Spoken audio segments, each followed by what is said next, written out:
Hi, I'm Amy Robinette, the Gold Buying Girl. I started my company in 2009 by myself. The first year, I had over 100 parties. At these parties, women were having so much fun, they'd come up to me and ask, how can I become a Gold Buying Girl? Well, now we're located in 8 states, and I have over 100 consultants working for me. I'd like you to meet some of them now and see if you'd like to become a Gold Buying Girl too. And I just thought the concept was brilliant, and I just loved the idea of handing women money for things they hadn't used in years. So I went home and researched, and just found out that it's as good as it sounds. And said, hey, what was this Gold Buying Girl stuff that you were telling me about? So I went and did some training classes with her and did a couple of parties, and I said, hey, yeah, this is something I want to get into. It was very exciting, so I loved it. Because I was in a multi-level marketing company before, and I did home parties, which I really loved. But at the end of the year, I didn't make any money. And so I had my best friend Lisa, who started with Gold Buying Girl, and I saw just the huge potential. Amy encouraged me to work for her as a Gold Buying Girl, and I really didn't know much about the business or what I was getting myself into, but it's turned out beautifully. When I found Gold Buying Girl, I was so excited that I was going to be able to make this my full-time job, but still work part-time hours. So just about a month ago, I was able to quit my full-time corporate sales job, and I'm now doing Gold Buying Girl full-time, and I'm loving every minute of it.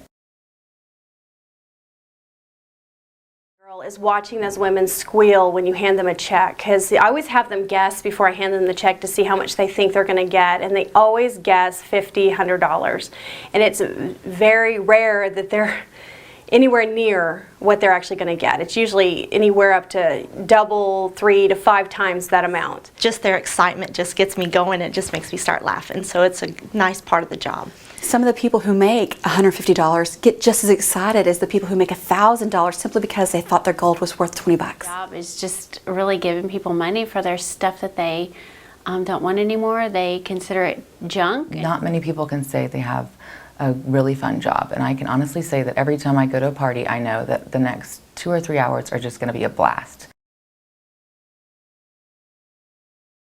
And everything, I asked her, I said, how much do you think I'll give you today? And she said, well, honey, she said, I'll be so blessed if you can give me 50 bucks. And I ended up giving her 250. And so she started crying, and she held my hand, and she said, oh, you are the blessing that I've been praying for.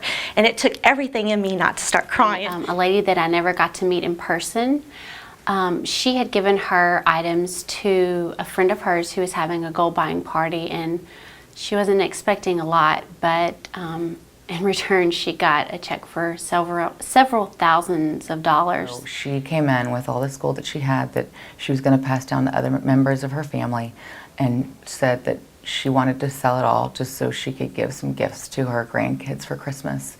And she thought she might make a couple $100s, and she made over $700, and she was just thrilled. I have encountered many women who are selling jewelry from past relationships that were not necessarily good relationships. And there have been a handful of women who have actually been leaving abusive relationships. But her past marriage had been abusive, and the man would buy her jewelry, and then he would rip it off her neck, and then in a fit of rage, and then would buy her more jewelry to make up for it, and would continue the cycle until she finally got out of the relationship. And so she brings in a bag of literally just ripped chains. And we bought those, and we all celebrated as women, and there were a few tears shed, and it was just such a cathartic moment to get rid of that past and just let it go. And it was such a wonderful experience to be a part of. She told me that the glasses that she had on were borrowed, and they didn't work because she couldn't see because they weren't the right prescription. And I said, well, how much do you need for your pair of glasses? And she said, $149.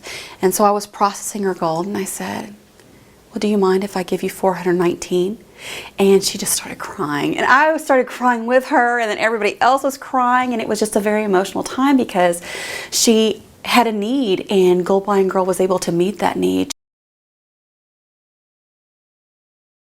Is my husband and I have had our own business outside of this for 12 years. I wanted something for myself. I wanted something that I could feel empowered by, and could empower other women with, and have enjoyed every single moment of this. That I was a teacher before I had children, and I'm making just the same amount of money as I was as a teacher, but I'm not having to work the hours that I was as a teacher, and I'm able to stay home during the day to be with my children. I never dreamed that I would be doing this, but it's really worked out for me, and I'm really thankful. That it has provided our family with extra money to do the things that we've been wanting to do.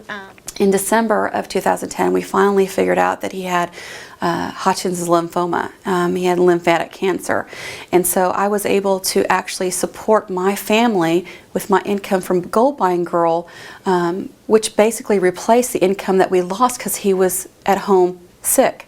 Like, I was working a full-time sales job. I have 2 kids at home, 2 little boys, and now that I'm a full-time Gold Buying Girl, I'm able to volunteer in their schools, and I'm able to go to all their baseball and basketball and sports events, and I'm able to be there when they have plays in the evening, and it's just really allowed me to spend more time with my family, but also provide for them financially. Anna Marie, what are you going to be when you grow up? A girl buying girl.